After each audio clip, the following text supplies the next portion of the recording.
All right. So now I'm super excited to introduce you to Micah Panama, who has built many brands and experiences and teams over the years. He's currently the creative director at Gusto and previously led creative teams at Thumbtack, Mode, and more. Please join me in welcoming Micah by giving him some love in the chat, get him fired up, and let's give him a round of applause. All right, Micah, come on up. All right, let's see. Can everybody see me? Awesome. Hey, everyone. Weird not to see you, but nice to see you in the chat, friends.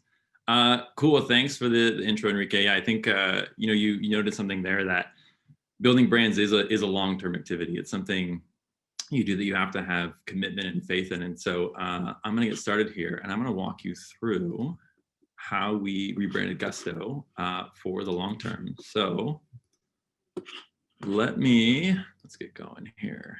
All right, if you're in the chat, let me know. Are you seeing my screen there? Thank you, Kelsey. Awesome. Cool. Well, yeah, as Enrique said, I'm Micah, creative director at Gusto. Excited to be here today to talk to you about how we're building for the long term. I'm going to walk you through our rebrand and share some of the lessons that we learned along the way. All right, let's see. There we go. Before we start, a little about me. I was actually really lucky to discover design early in my life, and I credit a lot of that to being raised in Southern California. Los Angeles is a city with a ton of great culture, and from a really early age, I was inspired by LA's car culture, its art, its music, its food, and LA also happens to be home to Art Center College of Design, which is where I was fortunate enough to study graphic design. And so I think a lot of what we produce as designers is shaped by our surroundings, and I'm really grateful to have been raised in LA. So a little bit about Gusto. If you're not familiar with us, we're the people platform for small business, and we provide payroll, benefits, and HR tools to over 100,000 small businesses here in the US. We create modern software and provide expert support to help small businesses thrive. But really at our core, we're a company built to help people like these people.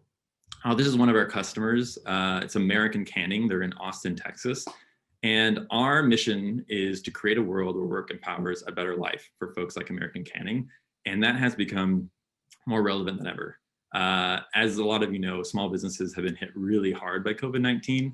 So back in March, when we started seeing the effects of the pandemic, we actually got to work building tools to help them survive. And one example, we actually built a tool that helped our customers access over $2.5 billion in small business PPP loans, just to help them keep their doors open and survive. We're really proud to have been able to do that. So yeah, I serve as the creative director, head of brand here at Gusto, and I've been here for about 3 years now. And when I joined Gusto, this is what things look like.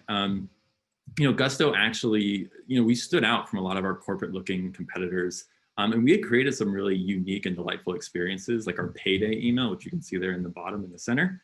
We were also known for something really different, which was this.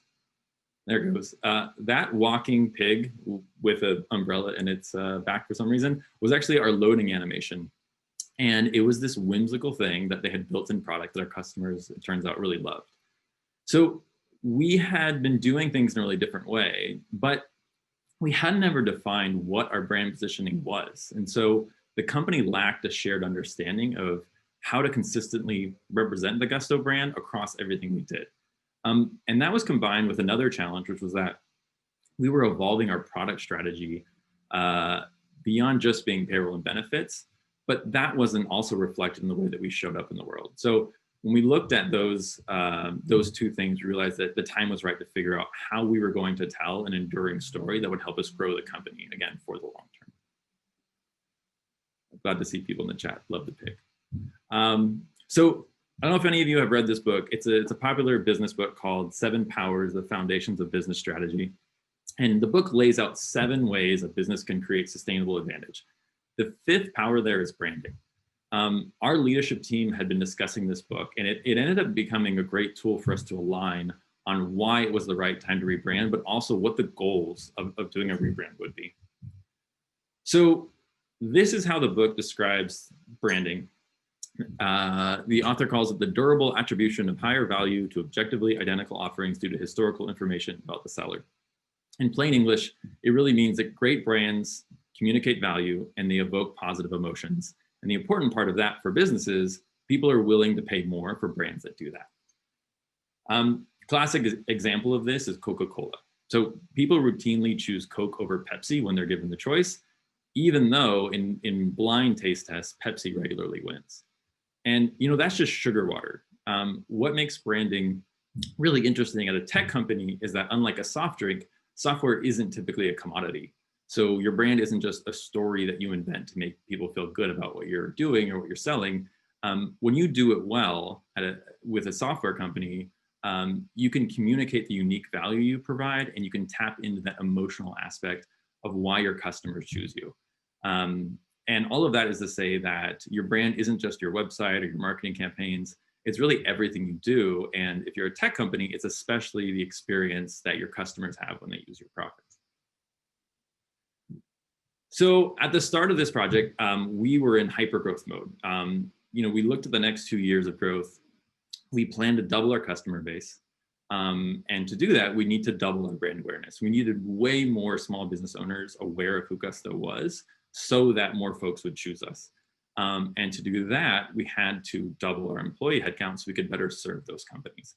So we had really ambitious goals. And to do those, we outlined 2 things that we needed to do. The first is we had to build a category defining brand. We had to get really crisp on how we were going to be perceived as different in the marketplace. And we had to get crisp so that everybody at Gusto could build unified experiences. Building a brand takes a long time because it really is about crafting those experiences across every touch point that your customers are going to have. And then the second thing we had to do, I talked about us doubling and doubling. For us to be successful, we had to figure out how to create quality at scale. I think all of us as designers have had that experience of if you can focus on one thing, you can make something great. But doing that when you're growing a company and growing your customer base means you have to think about doing it in a way where you're not going to continue acquiring design debt. And that really is about creating systems that allow you to scale and stay on the same page as a company. So this is what we outlined as what we needed to do across marketing and product and the whole company to be successful. And speaking of the company, to do this takes a team with a really wide range of skills because it's such a big project. And luckily, we were able to assemble a really talented group. So to give you an idea of what it took to do this work, it was led by myself, our CMO, Talithia, and our head of product design, Namhi. We had some great agency partners that helped us with research, strategy, design, and ultimately some engineering help to get everything live. And then we had a talented extended team of Gusto employees who helped bring everything to life in the end. And as far as process goes, this is a rough outline of what this process looked like. So like any good design project, we started with research. We knew we had to better understand our customers, our competitors, and ourselves to find the insights that would drive our strategy. And from there, we developed that strategy, which would become the foundation for everything we built. With that in place, kind of the real fun begins for the creative team. In this exploration phase, we really go wide on our explorations to bring the strategy to life. And then it's this process of refining those, getting feedback from stakeholders, going back and going wide again and exploring, and just kind of repeating that until you get to a solution. And then finally, taking all of that and making it real, applying the new brand to product, marketing, and everything else we would create. So for the research phase, there were 3 groups that we talked to. Current Gusto customers, small business owners who don't use Gusto yet or prospects, and then our colleagues across the company. We wanted to understand their perspective on what made Gusto special. And one thing that your customers can tell you that you can't get from anyone else is why they chose you in the first place over your competitors and why they stay loyal to you. So here's a couple things that we heard. A common refrain was around the service we provide. So this customer said, "Your customer service is amazing. I've never been like Gusto. What's going on? Where are my answers?" Another one, "It's kind of a feel-good company, even the stupid little pig." We heard this a lot, not just about the pig, but how people chose us because they felt like they connected with us. They felt like there was something special there, and they felt good about paying for Gusto. And so this was really validating for us. It told us that our customers saw us as those expert partners that we knew we wanted to be, and that they relied on us, but also that they really cared about this human-centric way that we had built our product. And so those were two insights that became really important as we move forward. When we talked to small business owners that weren't using Gusto, they couldn't tell us about us, but what they could tell us is about how they think about building their teams and building their culture, which is something really important for us. And so this is one thing we heard over and over. We want it to be a family here. We want to take care of our employees. We want them to be able to maintain their life here. Small businesses are in a unique position. They're going up against not just big companies like Walmarts and things like that, but also Ubers and these gig economy jobs, which can offer employees a lot of flexibility. And so we saw that these small business owners really cared about fostering culture at work, and caring about their employees, giving them a place to go every day. On the other hand, we heard something different, which was one small business owner who owned a donut shop. When we asked him about building that culture and how he thought about people, he said, "I just need people to put donuts in boxes." So two really different viewpoints, but super interesting and helpful to hear. And when we asked Gusto employees what they thought most about when it came to our brand, again, we hadn't really defined what the brand was. So it wasn't a surprise that there wasn't one thing. But what we did find is that there was one consistent answer, and that was actually our mission: to create a world where work empowers a better life. And that was really validating too, because what it told us is that we are building a mission-centric company, and our brand needed to be mission-centric as well. So the key insight from this research phase that we took away is that small business owners care uniquely about their people, and so does Gusto. And that's really important. That was something that, again, we thought was true, but to validate that with research really informed what we went from there. But when you're defining your brand and who your product is built for, it can be just as important to identify who you're not building for, or we call an anti-segment. And so for this, that was Donut Guy. Donut Guy may end up choosing to go with Gusto because of our price or our service or something else, and that's fine. We're happy to work with him. But it was important for us as a team to align on who we weren't going to build for, who we weren't going to market to, because we knew who we were built for and who those folks were. So once we got through our research, it was time to define our brand positioning. And really quick, just wanted to walk through kind of the framework that we use to define brand positioning. Basically, it's really simple. It has to be unique and authentic to you as a company, and it has to be meaningful to your customers. It's got to be true to you, and it can't be the same as your competitors, basically, and your customers have to care about it. Where you can find that overlap in the Venn diagram, that's where I think really salient brand strategy comes from. So everything that we do after this, from our logo and our colors to the design system, product names, everything starts with brand positioning. So it's really important to get this phase right. And this is our brand positioning: humanity at work. And here's how we talk about this. We say that Gusto is more than a payroll company because we believe work is more than a paycheck. Our aspiration as a company and what we want to be known for as a brand is fostering humanity at work. We fundamentally believe that companies that care about their people are more likely to succeed, and we're building the tools and services that help small businesses do just that. So with the positioning in place, we started to dive into what our brand could actually look and feel like. And this is a photo from an exercise we ran with our brand agency, Kodo.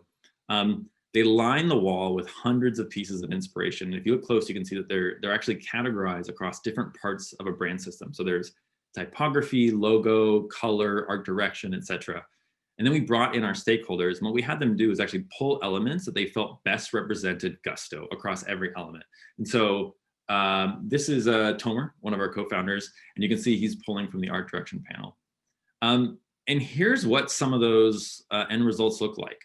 You can see that we've assembled this idea of what a brand could be. And again, this is just inspiration in the early phase once we've aligned on the strategy and positioning. This exercise ended up being really successful. It helped us accomplish a couple things. First, it gave us all a shared language and understanding of what goes into building a brand. When you're dealing with founders and stakeholders who aren't designers, who aren't creatives, this can feel really foreign to them. And so getting into those conversations of articulating opinions and feelings about things like color and type can be really new to them. So this is a great way to align and kind of demystify that. And the second thing is that and actually gave our creatives a really great starting point for explorations. You can see in these boards, there was already some early alignment on the direction for some of the elements. And so we weren't just starting with a blank slate. We had an idea of what might be right for us. This exercise was really fun. It was really helpful, but it also revealed a pretty big challenge. And that was that our stakeholders were aligned on our brand positioning, but we still needed a more actionable way to make decisions about the new brand that we were going to build. And in short, we needed a way to define, what does this idea of humanity at work look like? What does it sound like? What does it feel like?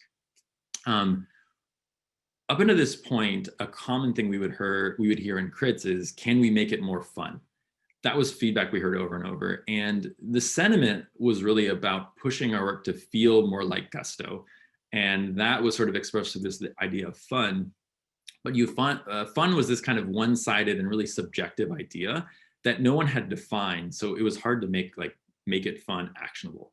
So we realized that we needed something further. We needed another tool that would help us actually discuss the work. And that led to the development of our brand philosophy, which we see as a way to discuss and align on how to how to make something look and feel like Gusto. And that philosophy is about the balance of warmth and sophistication. And so the way we talked about this is that, we're a mission critical tool for small businesses. So we have to deliver modern, sophisticated experiences that help business owners focus on what matters. However, just being easy to use isn't enough for us to win and to be ourselves. For us to succeed, we have to go beyond being a utility and build things with the warmth and the humanity that makes our brand lovable and memorable. And so for something to feel like Gusto, it has to keep these two in balance. And that means different things at different times. When you're showing an error message, you probably don't want to be too warm and playful. But when you're celebrating something like a payday, you can really lean on that warmth and not worry so much about the sophistication. But it really is about keeping those things in balance. And so this philosophy became this common language for creatives, designers, non-designers, CEO, to discuss our work, to give feedback, and to make progress. So it was a really successful tool that we developed. And from there, the creative team was able to really dig in and start exploring what the brand actually looked and feel like. This process is really hard to prescribe. I think you kind of have to get in there and get messy. But it comes down to really doing wide explorations, getting feedback from your stakeholders, using that to kind of go wide again and continue doing that until things start to feel right. So here's a photo you can see of some of the work. And again, this is in this exploratory phase where you'll see there's like 10 different versions of a logo and kind of color palettes over here at art direction. We're just starting to really go wide and see what's out there. And once some of those ideas started to resonate, we started bringing them together and creating mock-ups of what those different brand directions could look like and applying them to kind of made for TV, we call them, versions of our product, our website, advertising. So it doesn't need to be hyper realistic. We don't need to take into account all of the considerations, but it's starting to create that kind of realistic fiction where you can get a sense of what the brand is. And so here you can see a few directions on each board, and I'm walking our CMO through some of those options. So I'm going to fast forward through the magic phase of just kind of doing this over and over again, sitting with the brand team, going back to our stakeholders, and get to final approval. So to do this, we designed a series of boards that brought all of the work together in one place and told the story from brand positioning all the way to the actual elements, bringing them to life. We broke down these boards, why we chose every element. So why these colors, why this typography, why the logo, and then showed how it came to life, again, through these mock-ups. And this actually, someone snapped when they were walking by. This was the final presentation I was giving to, this is our wonderful design team here in San Francisco. And you can see the boards up there, and we're walking through and aligning on the final step here. So we shipped the new brand in July of last year, and I can walk you through a few of the deliverables. This was kind of the first thing we created. This is an insert that we created for a notebook that we gave to every Gusto employee so that we could all align on what this new brand positioning was and what it meant to foster humanity at work. These were actually put in notebooks, and again, the idea of warmth and sophistication. We had this idea of, how could we make these more warm? And so we actually, you see there, we had this tagline, works with Gusto. We actually hired some folks to come hand draw everybody's name at the time, I think we had like 1,000 employees. We did like 1,000 notebooks with Hector and Pavani and everybody in the company. We delivered these with those inserts in there. So really starting with our own employees and getting them aligned again first before we went and built anything. And you got to put it on the gram. So this was the first post of the new brand launch, and you can see some of the customer photography coming to life, the language, ITC clear face, which was our typography, and then here's the final logo animated there. And we developed this really vibrant illustration style that really brought that warmth of our brand to life. You can see it here on our benefits card and some of the swag that we had with the stickers. And for Gusto, and I think anybody who's branding software, illustration is a really important tool because alongside copy, tone of voice, it's one of the most impactful and really memorable ways that you can bring your brand to life in your product. So you can see a few screens here. This is our payday email on the right, and our run payroll screen on the left there, where we've really, I think, imbued it with that personality that's really Gusto.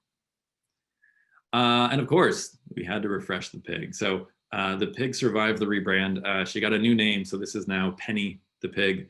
The umbrella is gone, but in its place is a penny there in the back. We love her. Here's what our website looks like today. You can see photography is a really important part of the new brand. There really is no better way to represent the humanity of our customers, and you can't do that with stock. So we were lucky enough to work with some really talented photographers, go around the country and shoot some of our actual customers. So you can see American Canning again here. Here's some more illustration. This is actually a recent shot that I grabbed where we're celebrating some of the frontline workers who are masked up and gloved up. Some of these workers working for our customers that work with Gusto. And then alongside this, we launched a brand campaign that really was about celebrating our customers, the folks who work with Gusto. So this is a billboard in San Francisco featuring my favorite ice cream shop, Humphrey Slocombe. Love some secret breakfast. And another with the co-founders of Coffee Meets Bagel. And I'm gonna play you one clip here. This is a spot from the TV campaign that went alongside that. Let's see if this works.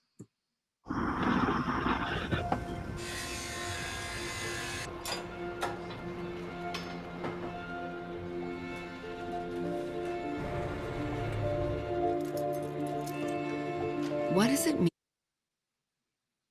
Oh no. To work? Let's try that one.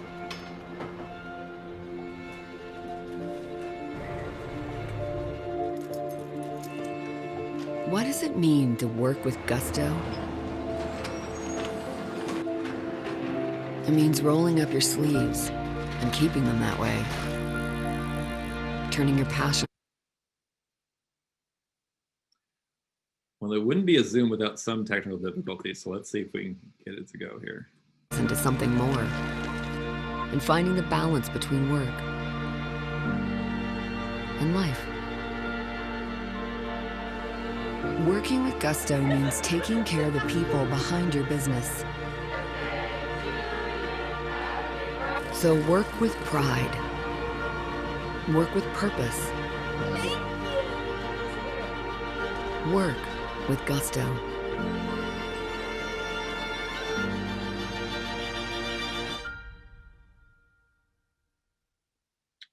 Cool. And an important test of brand strategy is really to see how it scales and can adapt to new markets, to new customers, to new products. And so I just want to throw this in here. This is our newest product. It's the first sub-brand we've created, and it's actually built for a new market that we hadn't really focused on in the past, and that's the employees of the customers who work with Gusto. The product is called Gusto Wallet, and it's an app for small business employees that helps them track, save, and manage their money. And I wanted to show this to show how you can really retain your core brand principles, in our case, warmth and sophistication, while also flexing the brand to speak to new audiences. So I'm really proud of the brand studio team for shipping this new work just now, I think a couple of months ago. So quickly to get some results, since we started this project, Gusto has grown from serving 70,000 customers to over 100,000. We were also able to dramatically improve our brand awareness, particularly among accountants who we found to be really valuable partners to small business owners. And for those that aren't familiar, Net Promoter Score is a measure of how your customers, how many of your customers would recommend you to people they know. We had always been known for having really high NPS, but since launching this work, we've actually seen an increase in over 10 points. And so for some perspective, Netflix tends to get scores in the upper 60s, Airbnb in the upper 70s. So this is something that we're particularly proud of, that we were able to scale and really still retain that high NPS. So it's been over a year since we rebranded, and I just want to share a couple learnings. The first is really get that early alignment with your leadership team. Make sure that everyone can get in the same room or nowadays in the same Zoom. Share the work, align with those stakeholders, and don't do it just at the beginning, but do it all along the journey. This helps to make sure that all voices can be heard. And it's really especially important for non-creative stakeholders who may not be in the day-to-day of the work. And finally, just really remember to always bring all your decisions back to your brand story. You know, this work can feel really subjective at times. So aligning on that and sort of using that as the foundation of the decisions you make, you know, who are we and what do we stand for? That's really the way that you build effective brands. So yeah, thank you everyone. Really stoked to get to be here with you all and share all of this with you. I hope it was helpful. Finally, I want to say thank you to the Gusto Brand Studio team. These are some trading cards that we made recently on Figma. They're out there on the internet if you want to check them out. My team created these to help us kind of get to know each other better, especially in this remote working environment. And yeah, we're also hiring. So if you're a design director and you're looking for a new role, it's just micah.panama@gusto and reach out. Thanks everyone.